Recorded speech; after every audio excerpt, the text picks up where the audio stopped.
vamos a dedicar la exposición, que forzosamente tiene que ser un vuelo de pájaro, como siempre, a la teología de la liberación. La teología de la liberación, tal y como yo lo veo, es un movimiento agónico en estos momentos. Yo no sé lo que va a tardar en morirse del todo, pero hubo una época en los años 70 y 80 que la teología de la liberación era todo en el mundo de la teología.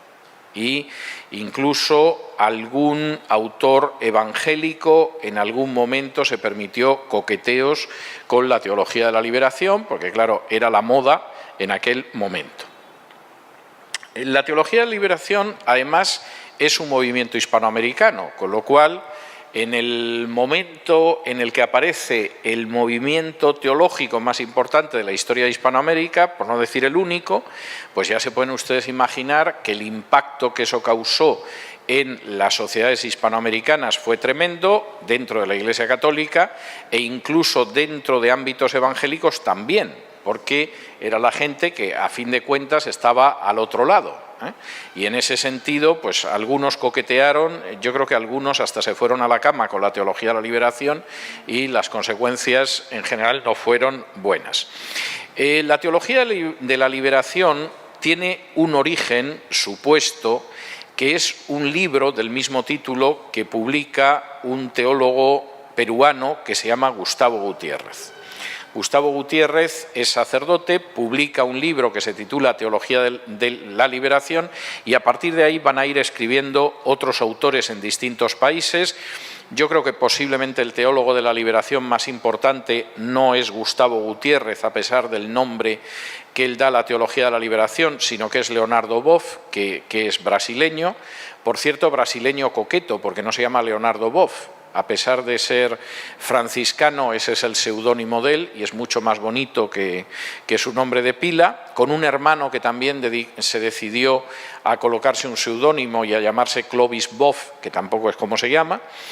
Tenía algún otro personaje dentro de la teología de la liberación de relevancia, como fue el caso de Juan Luis II en Uruguay, y John Sobrino, que era de origen español, igual que Yacuría, Ignacio Yacuría, vascos, y posiblemente John Sobrino sea también uno de los más interesantes. Luego a esto añádanle ustedes los coqueteos de René Padilla con la teología de la liberación, que en el caso de su hija ya no es un coqueteo, es un maridaje absoluto. La época en que el también peruano Samuel Escobar coqueteó hace mucho, con bastante más prudencia que René Padilla, o Míguez Bonino, que es otro de los que también coqueteó con la teología de la liberación y que también es de por aquí cerca. O sea, esta es la historia. La teología de la liberación, como pasa con todos los movimientos teológicos católicos, y el que no entienda esto realmente no ha entendido la Iglesia Católica y no se entera, tiene mucho que ver con una época en la que el avance de la izquierda, y además de la izquierda armada, es espectacular en América Latina. Y en ese sentido, la Conferencia de Medellín en Colombia del año 1968, pues no de manera casual, es una conferencia que se produce en el 10º aniversario del triunfo de la Revolución Cubana. Y no es en absoluto casual que, por ejemplo, en los años siguientes la teología de la liberación reciba sobre todo un enorme impulso desde la llegada al poder de los sandinistas en Nicaragua, que además tienen ministros que son sacerdotes católicos, como es el caso de Ernesto Cardenal, poeta bastante aceptable, lamentable político, peor teólogo, pero poeta bastante aceptable en su época, que por supuesto es uno de los teólogos de la liberación, aunque no se puede decir que sea ni mucho menos el más profundo. Y esto además, esa conquista del poder por los sandinistas, tiene en paralelo la casi conquista del poder por el Frente Farabundo Martí en El Salvador. Y de hecho no es extraño que en El Salvador vivieran algunos de los teólogos de la liberación más importantes, como Ignacio Yacuría, que fueran en general jesuitas y que en un momento determinado incluso los acabaran asesinando en medio de un clima terrible de guerra civil en El Salvador, en el que era prácticamente imposible encontrarse una familia que no tuviera un exiliado o un muerto. Y había casos en que había exiliado y muerto. La teología de la liberación, de hecho, va a acampar por sus respetos prácticamente hasta la Conferencia Episcopal de Puebla de 1979. En la Conferencia Episcopal de Puebla, por ejemplo, se prohíbe a Gustavo Gutiérrez que acuda a la conferencia porque se temen que va a intentar una continuación de Medellín, y al mismo tiempo Juan Pablo II empieza a buscar un camino para ir desinflando la teología de la liberación, porque Juan Pablo II estaba enormemente interesado por Polonia. Polonia, a fin de cuentas, era su país, o sea que es comprensible. Para desactivar el régimen en Polonia necesitaba la colaboración de Estados Unidos, que en la época de Ronald Reagan, por supuesto, estaban encantados, y eso significaba que había que ayudar a limpiar el patio trasero, definición de Ronald Reagan, del resto de Hispanoamérica. El patio trasero es inmenso, claro, porque llega hasta la Tierra del Fuego, pero claro, ya Centroamérica era la zona más cercana al muro de división del patio trasero, con lo cual, a partir de 1979, Juan Pablo II ya empieza a ser más duro con la teología de la liberación. Empieza a ser más duro, lo cual no quiere decir que consiguiera desarticularla, porque desarticular la teología de la liberación era muy difícil. Por ejemplo, en Brasil, que tenía una enorme fuerza las comunidades populares, esas comunidades populares además eran abiertamente izquierdistas. En los años 70 se publica un libro enormemente interesante, escrito por un franciscano brasileño que se llamaba Frei Beto, que es un libro que se titula Fidel y la religión. Fidel, por supuesto, es Fidel Castro, y en el libro queda clarísimo que Frei Beto está entusiasmado de la cercanía de Fidel Castro y que además no cree en buena parte de lo que dice la Biblia. Por ejemplo, Frei Beto, que escribió algún libro sobre la teología de la liberación, sostenía que Jesús no había resucitado, lo cual, dicho sea de paso, era lo que creían la mayoría de los teólogos de la liberación. Había sido ejecutado por razones políticas y, por supuesto, la lucha era la de la liberación, y los milagros que aparecen en los evangelios eran símbolos y parábolas, pero no hechos reales. Hay unas páginas, por ejemplo, del libro en que él mismo le dice a Fidel Castro que la multiplicación de los panes y los peces es una parábola, y se queda tan fresco. Y el libro en el que Fidel Castro interviene poco, porque a Fidel Castro lo que le interesaba era armar lío, pero poco más, hay un momento en que le dice Frei Beto el número de brasileños, de católicos brasileños que hay en las comunidades de base católicas, y Fidel Castro se queda sorprendido porque ve que ahí tiene un terreno para la revolución inmenso. Él mismo reconoce que está sorprendido de la cantidad de gente que está involucrada en la teología de la liberación. Voy a hacer luego más referencia al contenido marxista, porque además los teólogos de la liberación nunca lo ocultaron. O sea, no es una cosa que ellos ocultaran, pero sí quisiera detenerme en otros aspectos. Gustavo Gutiérrez, que es el que da el nombre a la teología de la liberación en 1971, con un libro pesadísimo que se titula Teología de la liberación. Tengo que decir que los teólogos de la liberación, salvo algunas obras, en términos generales son muy pesados. Yo me he preguntado muchas veces si en realidad la gente no creía en la teología de la liberación porque no había leído a los teólogos de la liberación. Es decir, pasa como con el comunismo, que casi nadie ha leído El Capital de Marx, y todo el mundo cree en el comunismo como una fe, pero luego nadie se ha puesto a leer El Capital, y los que hemos leído El Capital no terminamos de comprender porque hay gente que es comunista, ¿no? Y con la teología de la liberación siempre me pasó lo mismo. O sea, leyendo a los teólogos, y yo en su época desperdicié muchas buenas horas leyéndolos a todos, pues evidentemente uno no termina de comprender cómo puede mover a las masas, porque no se ha leído, y porque además lo que se sigue es la idea de la justicia social, etcétera. Gustavo Gutiérrez no era original ni mucho menos. Gustavo Gutiérrez estaba muy influido por toda una corriente socialista que había en la Iglesia Católica en Europa, y de hecho él estaba muy influido por lo que era la Jeunesse ouvrière chrétienne, la juventud obrera cristiana, que era un movimiento socialista dentro de la Iglesia Católica. Estaba muy influido por los sindicatos católicos belgas, y estaba sobre todo muy influido por un libro que cuando uno lo lee se da cuenta de dónde copió lo que se puede leer Gustavo Gutiérrez. Y lo que no hay manera de leerlo por lo pesado y lo oscuro de su lenguaje, eso hay que atribuírselo a Gutiérrez. Y el libro es un libro que se publicó en el año 1965 de un autor de habla francesa que se llamaba Paul Gauthier, y era un libro que se titulaba Los pobres, Jesús y la Iglesia. Paul Gauthier, al que no ha leído nadie, porque esto es lo que pasa, al final pasa como las cartas de las que hablábamos ayer de Westcott y Hort.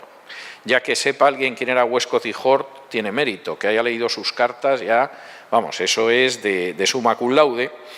En un momento determinado, las tesis de Paul Gauthier sobre los pobres es que de alguna manera Jesús no vino realmente solo a salvar a la humanidad, sino a realizar una liberación que también es de tipo político y que implica el final de la injusticia y de la opresión. Hay un pozo de verdad en esa afirmación, pero evidentemente de verdad muy distorsionada. Gustavo Gutiérrez lee esto y Gustavo Gutiérrez incluso inventa una expresión fantástica que luego le van a copiar los obispos y que incluso va a aparecer en alguna declaración papal, que es la de la opción preferencial por los pobres. Es decir, la Iglesia se supone que tiene que atender a todo el mundo, pero tiene una opción preferencial por los pobres.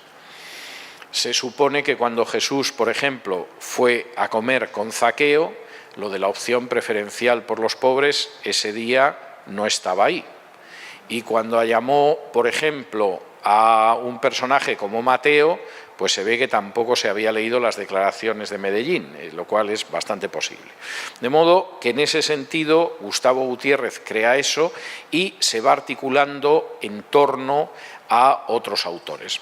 Voy a leer algunos aspectos que me parecen interesantes de la manera en que se discuten y se tergiversan conceptos bíblicos. No les voy a leer de alguna de las obras más clásicas porque después de que me llevan aguantando más de 2 horas y hasta ahora de la noche, si me pongo a leerles fragmentos de la Teología de la Liberación de Gustavo Gutiérrez, los voy a dormir irremisiblemente, incluso con Leonardo Boff, pero sí he traído un libro que a mí me parece enormemente interesante, porque además Leonardo Boff, hombre, empezó ocultando las cosas, como algún teólogo español que lo entrevistaban en España y decían que no eran comunistas, y lo eran totalmente, pero Leonardo Boff ha sido bastante más transparente, además es el más legible. Y este es un libro de entrevistas que es muy interesante, se titula Leonardo Boff, Memorias de un teólogo de la liberación, conversaciones con Christian Dutilleux.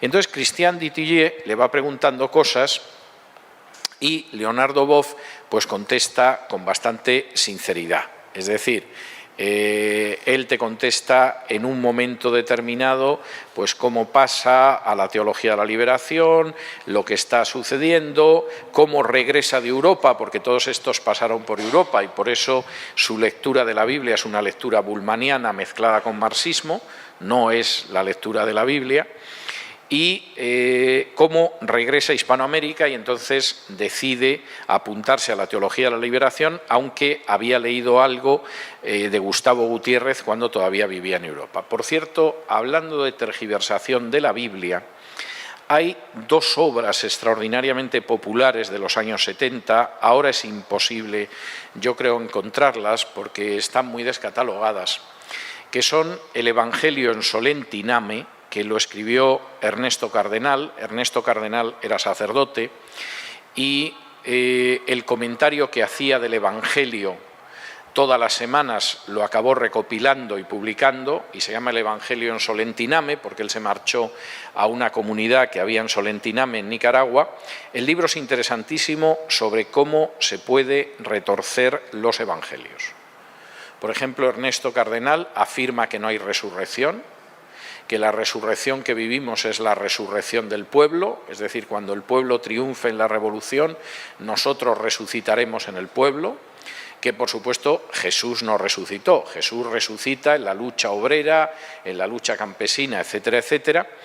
Y el otro libro es los guiones de una serie de radio que se titulaba Un tal Jesús, que estaba escrito por dos liberacionistas, que eran los hermanos Vigil, que en algún caso resulta ingeniosa la manera en que recrea los evangelios, porque eran guiones de radio, y en otros casos es para echarse a temblar totalmente.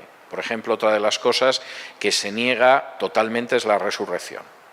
Y, por supuesto, Jesús se murió y resucita en la lucha obrera, etcétera, etcétera, igual que los que se molesten en analizar las letras de la misa campesina nicaragüense, que también va en la línea de la teología de la liberación, pues descubrirán que en fin, que en última instancia Cristo resucita en la lucha obrera, en la lucha campesina, pero punto final, vamos, se quedó en la tumba. En este libro de entrevistas de Leonardo Boff, que es muy interesante, le hacen preguntas y lo que contesta es para echarse a temblar. Por ejemplo, una de las preguntas es: ¿cree usted en el diablo? Y responde: esa es una buena pregunta teológica, risas.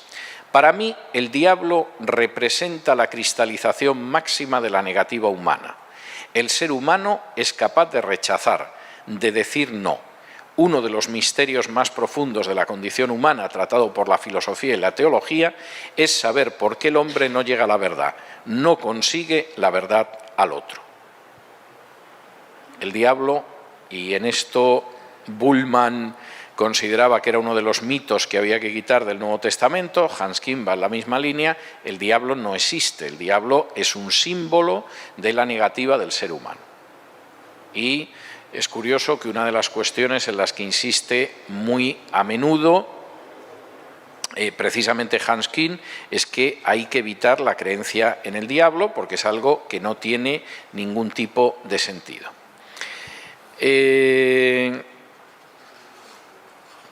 Le vuelven a preguntar, por ejemplo, a su juicio, cuál fue la verdadera causa de su muerte, la de Jesús, por qué el proceso y lo que le siguió. Y contesta: Jesús no buscó su muerte, le fue impuesta y él no la aceptó con resignación. Esto puede ser una opinión de un guionista de una serie de televisión sobre la vida de Jesús, pero cualquiera que lea los evangelios, evidentemente lo que tiene claro es que Jesús sabe que va a morir, como él dice: nadie me quita la vida, sino que yo la entrego, y pueden destruir este templo en 3 días, que yo lo volveré a levantar. Y como dice el Evangelio de Juan, cuando resucitó nos dimos cuenta de que estaba hablando del templo de su cuerpo. Es decir, la idea de la muerte de Jesús como que le fue impuesta y no la aceptó con resignación, etcétera, encaja muy bien dentro de esa visión del Jesús revolucionario, pero desde luego es totalmente contrario al mensaje de las Escrituras sobre la muerte de Jesús. Le pregunta a continuación el entrevistador y le dice: ¿cuál es entonces el significado de la resurrección? Fíjense ustedes en el significado de la resurrección porque no tiene desperdicio.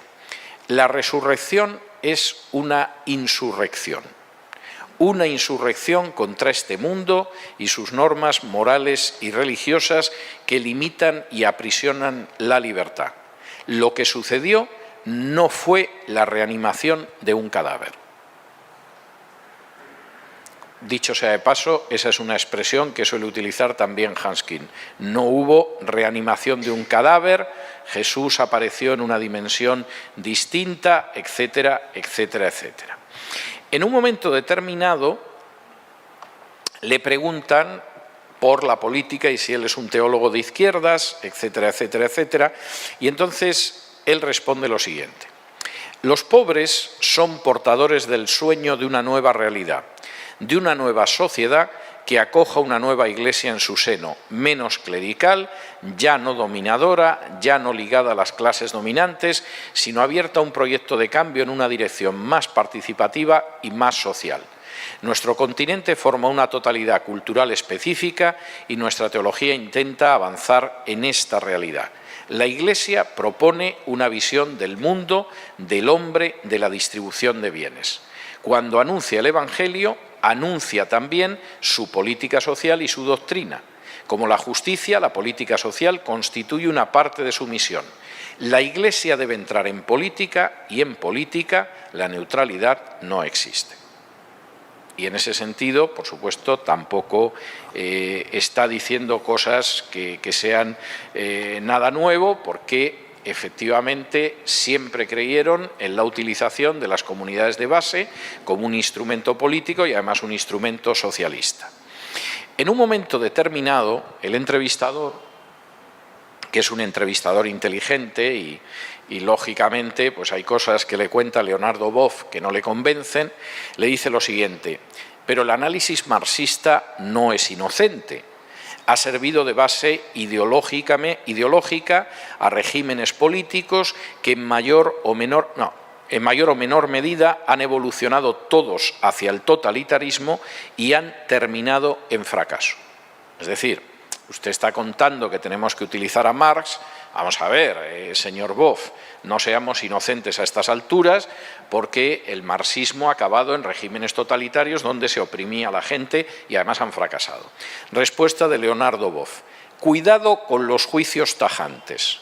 Los 80 años de socialismo no han sido vanos ni suponen un desastre total. El socialismo ha aportado inestimables progresos a inmensas mayorías que históricamente habían estado siempre marginadas. Ha creado una sociedad más igualitaria que ningún otro sistema. Eso es indiscutible.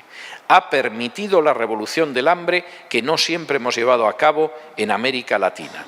Y ha hecho nacer un sentimiento de universalidad y de solidaridad que no tiene paralelo en el mundo capitalista. A uno le parecería que el sentimiento de fraternidad, de universalidad, de solidaridad mayor está relacionado con la historia del cristianismo. Y el mensaje de Jesús de amaos los unos a los otros como yo os he amado. No es la tesis de Boff, que considera que en realidad esto tiene que ver muchísimo más con el socialismo. Y, por cierto, él sigue insistiendo en el hecho de que después del fracaso del socialismo, eso sigue siendo vigente en Europa y sigue vigente en América Latina. Por ejemplo, hablando de lo que ha pasado en Nicaragua y de cómo ha fracasado, dice: este tipo de acercamiento, le pregunta el entrevistador, se ha intentado en Nicaragua y en Haití. En ambos casos, personalidades próximas a la teología de la liberación han llegado al poder y la experiencia, sin embargo, se ha visto abocada al fracaso.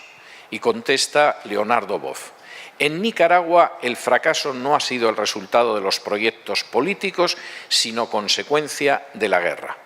El pueblo quería la paz a cualquier precio y votó por aquellos que se la ofrecían porque eran los representantes de Estados Unidos. Pero los proyectos y el sueño de una sociedad diferente ha sobrevivido y Nicaragua todavía tiene todo su futuro político ante sí. En un momento determinado, Leonardo Boff explica por qué apoyó públicamente a Lula da Silva en Brasil y incluso en un momento determinado le dice a su entrevistador que hay que paralizar el país si efectivamente eso significa poderlo cambiar. Y cuando el entrevistador, espantado, le dice: ¿paralizar el país? ¿Para qué? Dice: para reivindicar.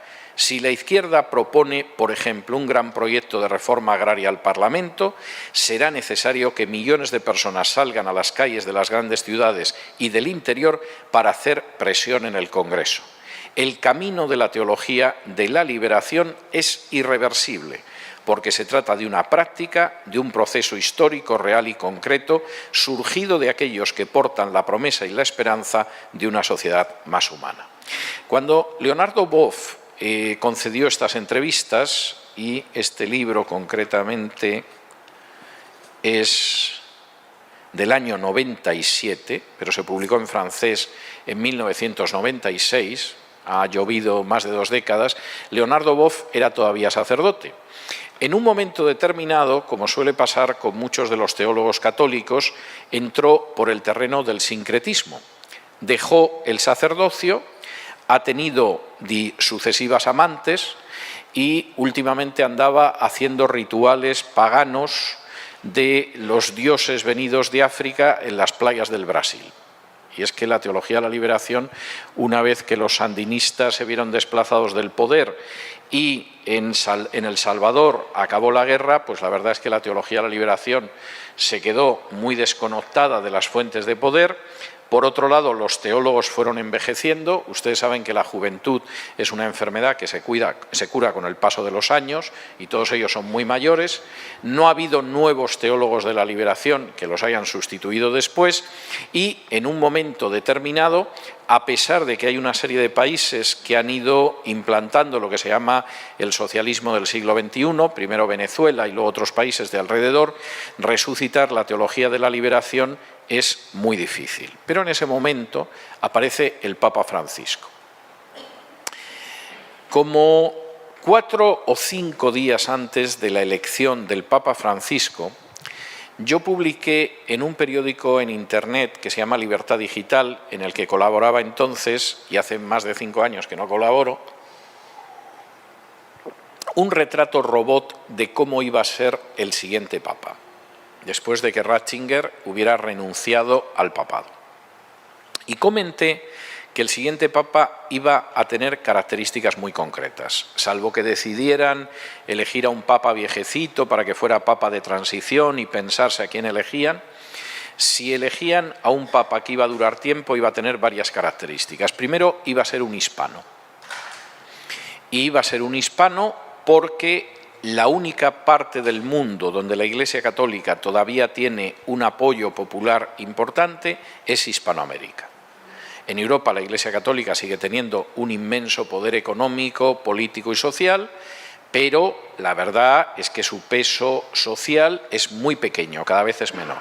Por ejemplo, en España ya muchas de las parroquias las tienen que atender hispanoamericanos, lo cual molesta mucho a los españoles porque supuestamente se preguntan por qué tiene que venir un indio a ser el párroco. Los españoles suelen jactarse de que no son racistas. Yo es uno de los pueblos más racistas que conozco, pero en fin, además lo puedo decir porque soy español. Pero esa es la realidad. Entonces, uno de los dramas que te suelen contar las personas que alguna vez van a misa porque se ha muerto un amigo y ha ido al funeral, porque van a visitar a su madre y la madre sigue yendo a misa y entonces la acompañan a misa para no darle un disgusto, etcétera. El comentario habitual es que han estado en una parroquia de Navarra, zona ultracatólica, y ya todos los sacerdotes son indios o negros, lo cual al parecer debe ser una inmensa desgracia. Y en cualquiera de los casos, lo que queda de manifiesto es que si no fuera por un clero que ahora viene mayoritariamente de África y sobre todo de Hispanoamérica, en la catolicísima España la Iglesia Católica no podría funcionar. No tiene ni siquiera clero. El único lugar del mundo donde no pasa esto, es más, exporta sacerdotes y religiosas, es Hispanoamérica. Por lo tanto, el Papa iba a ser un hispanoamericano. Hay que mantener Hispanoamérica como sea, porque es el último bastión que tenemos y encima los evangélicos, los muy canallas, llevan varias décadas sin dejar de avanzar. O sea que el Papa tiene que ser un hispano. Segundo, el Papa tiene que ser un hispano, pero no étnico. Es decir, nada de que sea un mestizo, un mulato, un negro o un indio. Tiene que ser un Papa muy blanco. Francisco, como ustedes saben, es hijo de inmigrantes italianos. Vamos, ya más blanco, imposible. O sea, argentino de segunda generación, hijo de italianos. Ni siquiera es un descendiente de españoles de hace 4 o 5 generaciones, porque además los españoles seguramente lo único que no son racistas es a la hora de acostarse con alguien de otra raza. En otros aspectos lo son mucho. Tercero, tiene que ser un Papa que se lleve bien con las dictaduras de izquierdas de Hispanoamérica, porque el cálculo de la Santa Sede es que esos regímenes van a durar décadas, y como van a durar décadas nos tenemos que llevar bien con ellos, y evidentemente hay que buscar a alguien que se lleve bien. En los años 90, de estos libros raros que yo compro, en los años 90 se publicó en Argentina un libro que se titulaba Conversaciones del Papa con Fidel Castro, Diálogos del Papa con Fidel Castro. En el libro venía, por un lado, las homilías de Juan Pablo II cuando fue a Cuba y los discursos de respuesta de Fidel Castro a Juan Pablo II. En términos generales, ningún interés. El Papa Juan Pablo II estaba, en fin, pastelear con la dictadura castrista y dijo frases como aquella de que el mundo se abra a Cuba y Cuba se abra al mundo, todas estas cosas que le gustaban y que finalmente era ocultar los intereses. Y Fidel Castro, por supuesto, estaba en soltarle al Papa lo que quería soltarle, que es que la culpa de todo lo que pasa en el mundo, lo mismo si sube el precio del café, que llueve, que si hay un terremoto, la tiene Estados Unidos.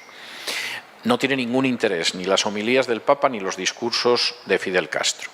Pero el libro tiene un prólogo de 50 páginas, que ya es prólogo, es realmente un estudio, que es verdaderamente prodigioso. Porque el prólogo establece que la culpa de todo lo que le pasa a Cuba y a Hispanoamérica la tienen los Estados Unidos. Que Cuba, si ha fracasado como régimen, es por el bloqueo de los Estados Unidos.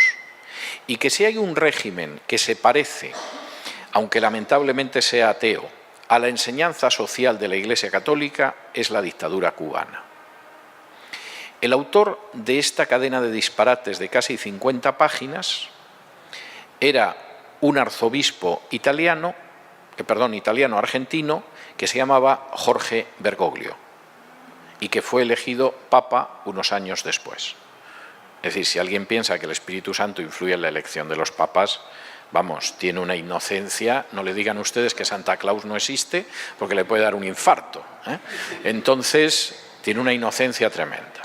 De modo que Bergoglio era el candidato ideal. ¿Es hispano? Sí. ¿Tiene una gota de sangre india o negra? Ni por aproximación, italiano. Vamos, es blanco, blanco, inmaculado. Y además tenía una trayectoria muy clara de llevarse muy bien con gente de extrema izquierda. ¿Cuándo fue interesante? Porque en la época de la dictadura militar en Argentina era todo menos eso. Pero después sí, y por lo tanto era muy elegible. Bergoglio es un personaje ideal como papa. Es hispano, es blanco, tiene una capacidad para liar a líderes evangélicos magistral, entre otras cosas porque ha cultivado su amistad en Argentina durante años y, por supuesto, es un personaje que, de hecho, tiene experiencia en llevarse bien con ciertas dictaduras. Cuando Bergoglio llega al trono de Pedro, como diría un fiel católico, inmediatamente desarrolla ese programa. Por ejemplo, Cuba está ahogada de siempre, no tanto por el embargo de los Estados Unidos, porque muchos países comercian con Cuba, como es el caso de España, sino porque tiene una administración económica que es un desastre y aquello no puede salir adelante y además el país da de sí lo que da de sí. Bueno, pues a Bergoglio le falta tiempo para mediar entre Raúl Castro y Obama, algo que no estoy yo diciendo maliciosamente. Yo vi perfectamente en mi pantalla de ordenador, en directo, como cuando apareció Obama para anunciar la reapertura de relaciones con Cuba, dio públicamente las gracias al Papa porque había sido el gran mediador de las conversaciones entre la Casa Blanca y Raúl Castro. Y Raúl Castro, con ese cinismo que caracteriza a la familia, pues salió diciendo que con este Papa lo mismo un día de estos vuelvo a ir a misa. Por supuesto, en un momento determinado el Papa Francisco fue a ver a Evo Morales y Evo Morales le regaló un crucifijo que una parte era la hoz y el Papa Francisco lo cogió encantado y el Papa Francisco hasta hace muy poco tiempo ha estado respaldando, ha sido el primer abogado de la dictadura chavista en Venezuela.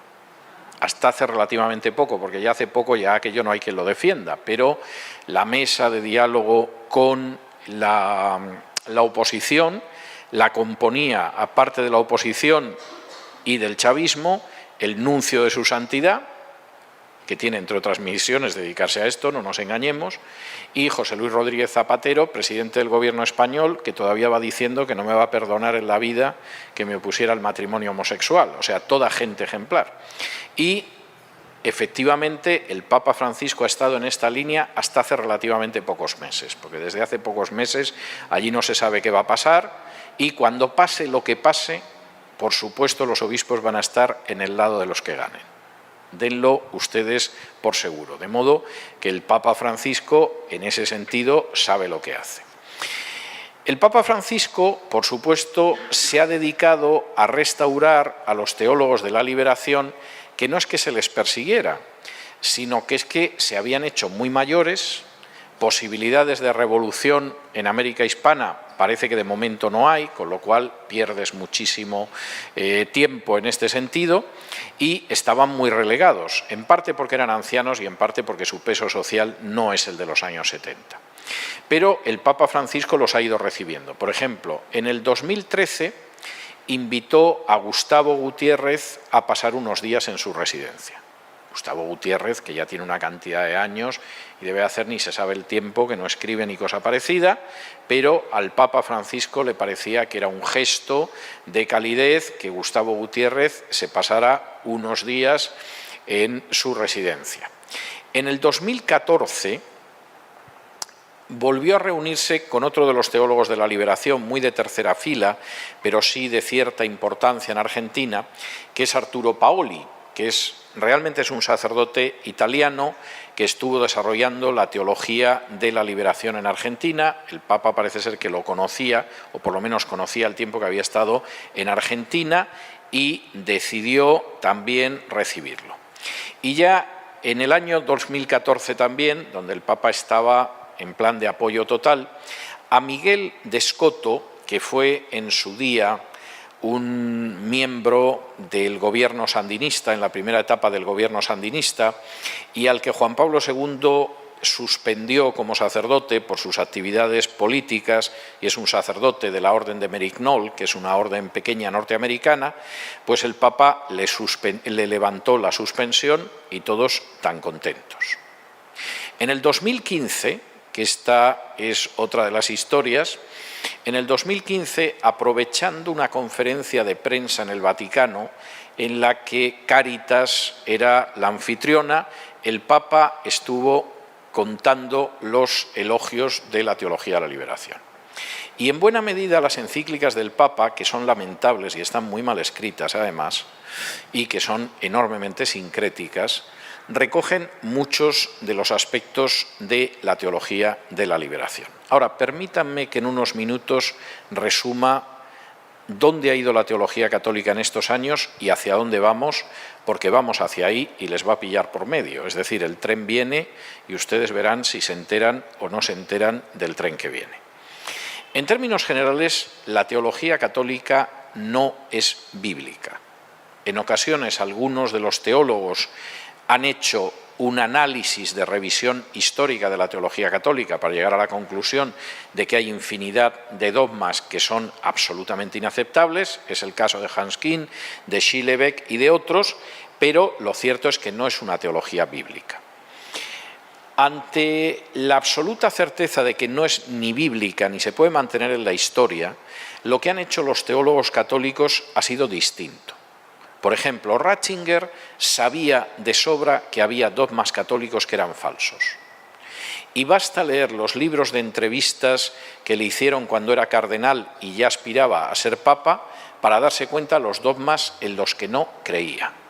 Por ejemplo, en uno de los libros le preguntan por el hecho de que el papa es el sucesor de Pedro y que efectivamente hay una creencia, supuestamente desde el siglo I, eso cree el católico de a pie, en que Pedro fue el primer obispo de Roma. Y como Ratzinger tampoco quería mentir, y Ratzinger no es un ignorante como la mayoría de los católicos, le responde: es verdad que la creencia en que Pedro estuvo en Roma y fue obispo de Roma apareció en los primeros siglos. Claro, es muy distinto decir Pedro fue el primer obispo de Roma, y esto se sabe desde el primer siglo, hay una creencia de los primeros siglos. Porque efectivamente las primeras listas de obispos de Roma no incluyen a Pedro. Y de hecho Pedro no aparece hasta finales del siglo III, ahí colocado en Roma. Con lo cual Ratzinger no mentía y procuraba orillar la cuestión. Cualquiera que haya leído los 3 libros sobre Cristo de Ratzinger, que tienen cosas interesantes y otras que no lo son, se da cuenta de que incluso la interpretación de la Biblia de Ratzinger es neobulmaniana. Y desde luego en muchos aspectos no es católica, lo cual tiene su gracia teniendo en cuenta que los publicó siendo papa. Por ejemplo, cada vez que llega a un pasaje que los católicos han torcido para un dogma, Ratzinger lo salta. Entonces, cuando llega el famoso pasaje de Mateo 16, 18, de la piedra sobre la que levantaré la Iglesia, que la Iglesia católica torcidamente interpreta como que la piedra es Pedro, Ratzinger no dice ni palabra, lo cual, escrito por un papa, llama como mínimo la atención, reconózcanlo ustedes. Bueno, pues Ratzinger no dice ni palabra, pasa por encima. Cuando en algún otro caso aparece alguno de los textos que tuerce la teología católica para hablar del primado de Roma, por regla general Ratzinger lo salta y no lo comenta. Lo cual, insisto, llama mucho la atención. Que eso lo haga un teólogo protestante o que incluso diga esto no tiene nada que ver con Pedro, tiene lógica. Pero que eso lo orille un papa dice muchísimo. Y cuando uno sabe leer entre líneas su teología sobre Cristo, se queda asombrado. Pero claro, Ratzinger en esto coincide con Kuhn y con otros. Saben lo que es mentira, pero luego son neobulmanianos a la hora de leer la Biblia. Y, por ejemplo, Ratzinger se descuelga en el segundo volumen diciendo que lo que Cristo pensaba sobre sí mismo no lo sabemos. Es decir, nosotros creemos que es el Mesías, el Hijo de Dios, etc. Pero ¿qué pensaba Jesús sobre sí mismo? Es un enigma. Claro, hay que tener una lectura torcida de los evangelios en el estilo neobulmaniano para negar lo que Jesús pensaba sobre sí mismo, porque lo dice en multitud de ocasiones y desde luego con una enorme claridad.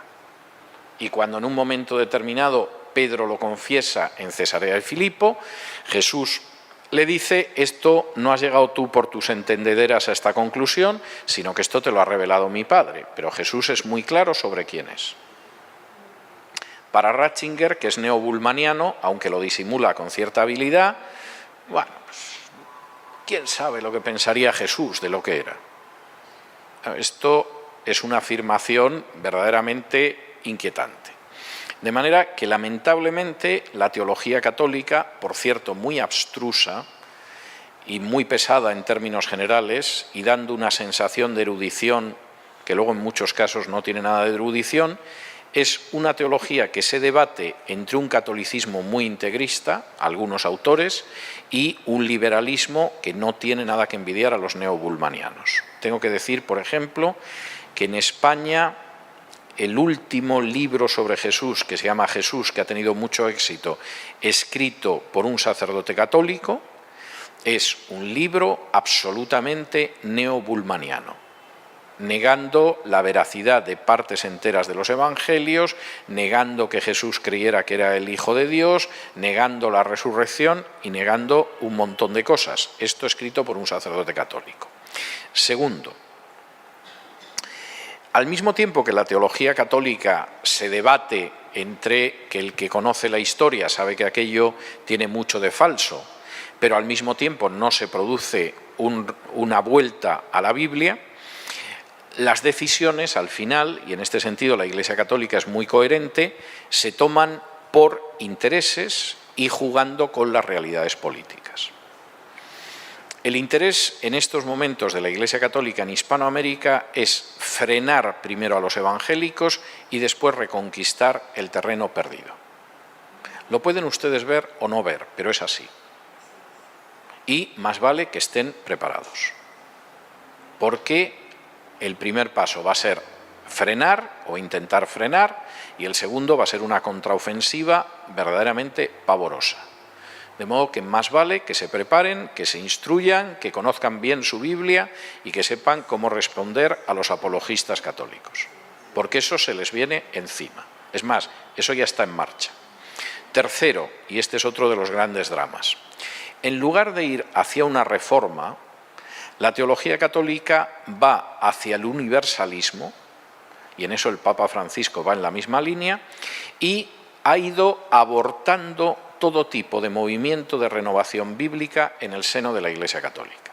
Es decir, hace 70 años hubo gente que se convirtió en la renovación carismática católica, porque claro, se reunían los católicos de la parroquia, se ponían a leer la Biblia, y como la Biblia es más clara que el agua, pues finalmente, entre que leían la Biblia, que tenían interés por saber lo que decía la Biblia y que no tenían a ningún gringo loco del norte del Río Grande diciéndoles tontadas, pues llegaban a la verdad con bastante rapidez. Esas comunidades en Hispanoamérica fueron saliendo de la Iglesia Católica. Es más, en muchos casos eran comunidades que durante un tiempo estaban, como dicen los anglosajones, middle of the road, es decir, no sabían exactamente lo que eran. No eran evangélicos, no podían seguir dentro de la Iglesia Católica y en su mayoría acabaron en iglesias evangélicas. En algunos lugares, en España, la maniobra no salió tan bien. Por ejemplo, yo en España tengo que decir que la mayoría de los carismáticos católicos decidieron dejarse domesticar. Yo conocí a un anciano de una comunidad de la renovación carismática en España, concretamente en Zaragoza, que en una conversación decía que con la Biblia en la mano no podía aceptar ni uno solo de los 7 sacramentos católicos. Es decir, de los 7 sacramentos no se le sostenía ni uno, pero siguió allí dentro. Es decir, al final el peso de la tradición, de la familia, del qué dirán, etcétera, tuvo un peso enorme. También conocí gente de la renovación carismática católica que luego acabó en iglesias evangélicas. Pero el trasvase que se produjo en Hispanoamérica no se ha producido en ningún lado. Y, por supuesto, la Iglesia Católica ha terminado domesticando y embridando a la renovación carismática, porque no tiene la menor intención de que siga siendo una hemorragia continua de fieles. Junto a esto, la Iglesia Católica cada vez va a ir más, y de nuevo en esto no es nuevo, esto es algo que tiene una larga tradición y en este país además se podría hacer una historia interesantísima al respecto, va a ir cada vez más hacia el sincretismo. Y va a ir hacia el sincretismo porque es la manera de mantener a sectores de la población dentro de la Iglesia Católica. Y en ese sentido, los llamamientos a un gobierno universal que ya hizo Benedicto XVI y que ha repetido el Papa Francisco. Por supuesto, un gobierno universal que, a ser posible, tenga como asesor a la Santa Sede, claro está. Pero la idea de que un gobierno universal es el único que puede solucionar los problemas del mundo. O, por ejemplo, la insistencia en aceptar todas las tradiciones religiosas que haya, incluidos los indígenas de Norteamérica. Es decir, todo. Y lanzar un discurso global, que además es un discurso global con muchos elementos de izquierdas, pues desde el calentamiento global a otro tipo de cosas, y que caracteriza precisamente el magisterio y la enseñanza del Papa Francisco, es lo que vamos a ver en los próximos años. De manera que ese es un elemento que tienen ustedes que enfrentar, y que tienen que enfrentar de una manera muy clara. Si finalmente los movimientos de renovación han acabado fracasando dentro de la Iglesia Católica, es porque la única manera de salir de ese entramado, que es falso, como conocen sus teólogos más destacados, es el regreso a la Biblia. En la medida en la que ustedes conozcan la Biblia, en la medida en que su enseñanza y su práctica sea bíblica, en la medida en que ustedes tengan una vida devocional, tanto personal como en las congregaciones, basada en la Biblia, ustedes van a poder responder a ese desafío. En la medida en que no conozcan su Biblia, en que su vida no se base en la sola Escritura, en que realmente vayan por otros derroteros y otros vericuetos, tienen, por supuesto, el riesgo de repetir todas las sendas erróneas que ha mantenido la Iglesia Católica, no ya a lo largo de la historia, sino sobre todo después del Vaticano II. Y ese es un desafío que tienen, porque además van a por ustedes. Y al respecto no tengan ninguna duda. No hay un argentino en estos momentos como Papa porque de pronto han decidido que el sonido del tango es dulce. Es porque efectivamente se necesita un hispano, y si hubiera sido un mexicano, o si hubiera sido un brasileño, o si hubiera sido, pues por ejemplo, un nicaragüense, hubiera resultado más oscuro. Y hay que mantener a un Papa que sea un Papa no étnico, con el que se puedan identificar los millones de católicos que son blancos, blanquísimos, empezando por los de Estados Unidos. De modo que esa es la situación que ustedes tienen por delante. Aparte de la especulación teológica, que a mí no me interesa, sí que quiero centrarme en estos aspectos prácticos. La batalla con la Iglesia Católica no ha terminado, está tomando aliento, y más vale que conozcan ustedes bien sus Biblias, porque la espada para mantenerse en la lucha por la fe es la palabra de Dios. Y ahora, si tienen ustedes alguna pregunta, muy gustosamente intentaré responderla. Mire, mantengan ustedes sus raíces en la Biblia y no los moverá nada. Mantengan ustedes sus raíces en la última tontería que se le ha ocurrido a un gringo al norte del Río Grande, y no voy a decir un vendaval, el menor vientecillo que venga se los va a llevar por delante. De modo que lo primero que tienen ustedes que, como voy a hablar de esto mañana, ya lo voy adelantando por si alguien no quiere llevarse un disgusto y venir mañana para que esté advertido. Pero en la medida en la que ustedes hundan sus raíces en la Biblia, no los va a mover nadie. Es decir, la palabra es una luz para mi camino, es una roca en la que uno se basa, es lo que, como dice Pablo en 2 de Timoteo capítulo 3 y versículos del 10 en adelante, finalmente permite ser sabio para conocer la salvación a través de la fe en Cristo y capacita cabalmente a cualquier persona. Dejen ustedes de lado la palabra y apúntense a cualquier tontería nueva que se convierte en moda, y esto se les va a llevar por delante. Y por supuesto no van a poder ayudar a nadie, porque en última instancia podemos ayudar a los demás en la medida en que servimos de canal para transmitirles el mensaje de las Escrituras. Como ya tengo cierta edad y este año hará 41 años que me convertí, es decir, ya hace un tiempo, la cantidad de modas teológicas que yo he visto pasar por delante es enorme. Es decir, si me sentara ahora y me pusiera a recordar las tonterías que he visto con el paso de los años y las modas y las fuera escribiendo, seguramente serían docenas.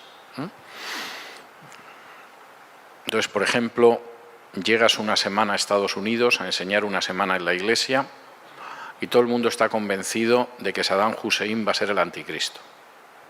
A Saddam Hussein lo colgaron y lo enterraron hace ya ni se sabe los años, pero salen una serie de libros. Por ejemplo, recuerdo uno que se llamaba Babilonia reconstruida, que tenía un dibujo muy bonito de la puerta de Istar y de Saddam Hussein en portada.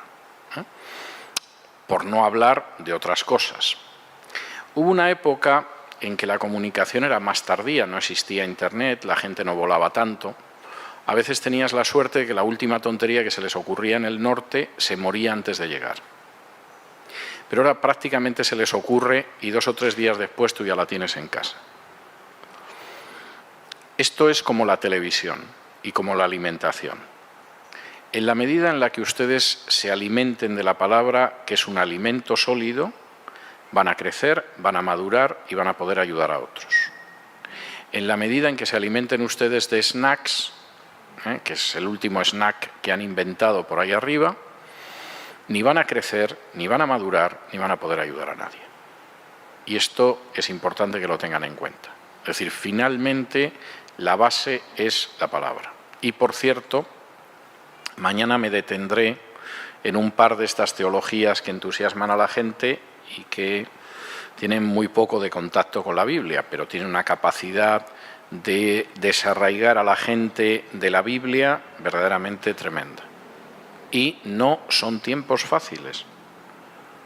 Es decir, ustedes van a tener, por un lado, y lo están teniendo ya, una ofensiva terrible de la ideología de género que ha decidido que modela las sociedades para la próxima generación, y un intento a la desesperada de la Iglesia Católica para recuperar el terreno que llevan perdiendo más de 40 años. Y se van a encontrar con las dos cosas. Y entonces, en vez de dormirse, lo único que pueden hacer es velar y orar y, por supuesto, centrar sus vidas en torno al contenido de la Biblia. Y en la medida en que no lo hagan así, espérense cualquier cosa, pero nada bueno. De modo que es bastante positivo que estén ustedes en esta noche o en otras intentando aumentar su conocimiento de la Biblia, porque no tienen ustedes otra salida. Pero ese conocimiento de la Biblia tienen que empezarlo ustedes desde su casa. Y tienen que leer la Biblia y meditar en la Biblia todos los días. Y tienen que vivir en sus congregaciones una enseñanza que se base también en la Biblia. Y tienen ustedes que enseñar a sus hijos, casos de que los tengan, a vivir de acuerdo con la Biblia. Y esa es la única manera en que van a poder ustedes sobrevivir a la sucesión de tsunamis que ya están en funcionamiento. Pues van a tener que pensar en construir alternativas. Es decir, vamos a ver, uno de los gravísimos errores que se cometió en su momento en Estados Unidos y que ustedes pueden acabar cometiendo, es que en un momento determinado decidieron que la educación era poco santa, se retiraron de la educación, dejaron la educación en manos de gente bastante indeseable y de pronto a la generación siguiente se asustaron de la educación. Bueno, os habéis retirado, ¿qué os hace pensar que si tú te retiras del campo de batalla el enemigo no lo va a tomar? La única salida que ustedes tienen es ir construyendo instituciones educativas. Por eso, vamos a ver, yo estoy aquí esta noche hablando con ustedes no porque me guste especialmente el clima del Perú, me apetezca volar 5 horas para llegar a Lima o no me guste estar en casa, ¿no? Seguramente yo estaría mucho más a gusto tumbado en mi cama ahora mismo leyendo un libro. Si hago esto y, por ejemplo, el mes que viene voy a México y al otro mes voy a Argentina, es porque creo que existe una necesidad enorme de que se movilicen y construyan sistemas de educación bíblica. Y eso significa que ustedes han puesto posiblemente las primeras filas de ladrillos en esa construcción. Yo creo que la gente que ahora mismo está en esta escuela bíblica es un primer piso, pero háganse a la idea de que este es un edificio de varias plantas. No van a construir de aquí al mes que viene la segunda planta, pero háganse a la idea de que en el paso de los próximos años ustedes tienen que terminar el edificio. Y que tienen que terminar un edificio, además, pensando no en ustedes, sino en las próximas generaciones. Es decir, a nosotros se nos pasa el tiempo. Yo miro hacia adelante y yo sé que, vamos, la mayor parte de mi vida ya la tengo a las espaldas. Y me quedará por delante lo que el Señor quiera, pero desde luego bastante menos de lo que llevo vivido. Eso les pasa a todos ustedes, incluso a los que son más jóvenes que yo. Y tienen que pensar en la generación siguiente. Ahora, yo sé que mucha gente carece de visión y cree que el mundo se acaba en su generación. No ven nada más que hasta aquí. Bien, a lo mejor están tranquilos, no se complican mucho la vida y se sienten felices porque se creen que el mundo se acaba con ellos. No se va a acabar con ellos. Y tienen ustedes que pensar en la generación siguiente. Y si llega el Señor antes, bueno, pues si llega el Señor antes, gloria a Dios, y nos ha pillado trabajando. Pero como tú no sabes si va a llegar antes y yo tampoco, lo que tienes que hacer es trabajar. O como decía Pablo escribiendo a los tesalonicenses, el que no trabaje, que no coma. Ya va a venir el Señor, sí, pero eso no es excusa para que tú vivas de los demás y no pienses en que tienes que trabajar y en tener una proyección de futuro. Y ustedes tienen que pensar ya en la siguiente generación. Y tienen que formarse para formar a la siguiente generación. Y hacerse a la idea de que van a tener que entregar el testigo en un momento dado. Y si piensan que el mundo se acaba con ustedes, no saben el daño que están causando a la siguiente generación. Porque nadie les va a pasar el testigo de la palabra si no se lo pasan a ustedes. Y si ustedes han llegado hasta el primer nivel y consiguen construir el segundo, tienen que convencer a la siguiente generación de que hay un tercero y un cuarto y ellos lo van a hacer. Quizá ustedes no puedan acabar con todo, pero tienen que avanzar más y educar a la siguiente generación para que avance más. Y a menos que hagan eso, efectivamente, quien tomará las instituciones educativas del país por un lado y las instituciones teológicas por otro, Es gente que en última instancia va a desviar a una generación tras otra. Y eso ha pasado en Europa, ha pasado en cierta medida en Estados Unidos y puede pasar en el Perú. La historia no se acaba con nosotros.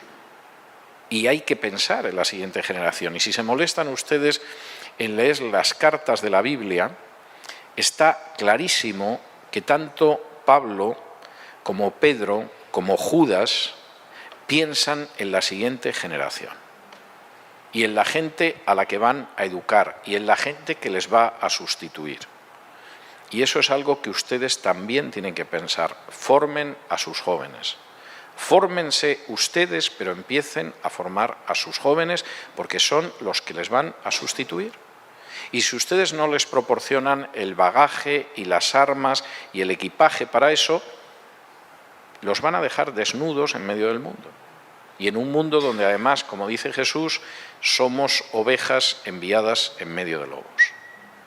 De modo que todo lo que ustedes puedan hacer en ese terreno es algo que el Señor va a bendecir, pero es que además lo tienen que hacer, es absolutamente necesario. Y si tienen anteojeras que les dicen que se queden cómodamente ahora, quítenselas porque es lo peor que pueden tener delante de los ojos. Tengo una amiga, en fin, esto es un poco íntimo, pero tengo una amiga que es una de las mejores personas que yo conozco y que lleva desde hace un par de años invitándome a retirarme. Y entonces, en una de las conversaciones que tuve con ella, era 1 año y medio, 2 años, me dijo, pero retírate. Es decir, aunque escribas de vez en cuando simplemente para poder pagar las facturas de la luz, etcétera, etcétera, con los años que te quedan de vida, ¿por qué no los vives tranquilos? Y entonces utilizó una expresión que me pareció maravillosa. Te puedes retirar a un sitio donde vivas desnudo como un mono y seas feliz. Con el clima que hay en Miami, y como vivo solo en mi casa, suelo estar como un mono habitualmente dentro de casa, pero no tengo muy claro lo de la retirada. No digo que en algún momento, si tengo muchos años y mi salud empieza a cuartearse por todas partes, no me pueda retirar, etcétera, etcétera. Pero Dios no nos ha llamado a pensar en la retirada. Y si Él quiere que nos retiremos en algún momento, pues ya nos lo dirá. Pero no hemos venido a este mundo a pensar en la retirada. Hemos venido para trabajar en el presente y para ayudar a las siguientes generaciones a construir el futuro. Y a mí eso me parece enormemente importante. Y cuando no se hace eso, pues lo que puede venir es verdaderamente terrorífico. Terrorífico, porque las amenazas que se dibujan en el horizonte y que ya han empezado a caminar no son amenazas pequeñas y obedecen a poderes espirituales verdaderamente malignos. No tengo ninguna duda al respecto.